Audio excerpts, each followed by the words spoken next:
আজ গিয়েছিলাম প্রিয়স্মিতার অন্নপ্রাশনে। চলো ওর অন্নপ্রাশনের মেনুটা আজকে তোমাদের সাথে শেয়ার করি। তো প্রথমেই গিয়ে এই গরমে কিন্তু একটা আইসক্রিম নিয়ে নিয়েছিলাম। তো তারপরে খাওয়ার পাতে প্রথমেই দিয়েছে এখানে ভোগ, আর তারপরে দিয়ে দিয়েছে কিন্তু সাদা ভাত, তার সাথে ডাল এবং পোস্ত আলু ভাজা। আমি কিন্তু ডাল আর ভাতটা মাখিয়ে খাওয়ার আগে তার সাথে একটু লবণ আর লেবু অ্যাড করেছিলাম, যার জন্য কিন্তু খেতে আর টেস্টটা আরও বেশি সুন্দর হয়ে গেছে।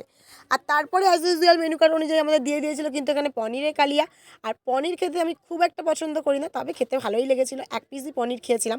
আর তারপরে আমাদের দিয়ে দিয়েছে কিন্তু এখানে বিরিয়ানি। আর তোমরা শুনলে অবাক হয়ে যাবে যে বিরিয়ানিটা কিন্তু এঁচোড় দিয়ে বানানো হয়েছিল। আমি কিন্তু এই প্রথমবার এঁচোড়ের বিরিয়ানি ট্রাই করলাম।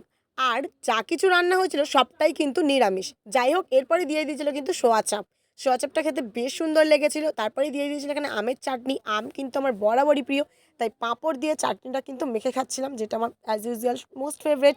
আর তারপরে দিয়ে দিয়েছে কিন্তু রোমান্য, রসগোল্লা আর সন্দেশ। আর কেমন লাগলো ভিডিওটা কমেন্ট করো।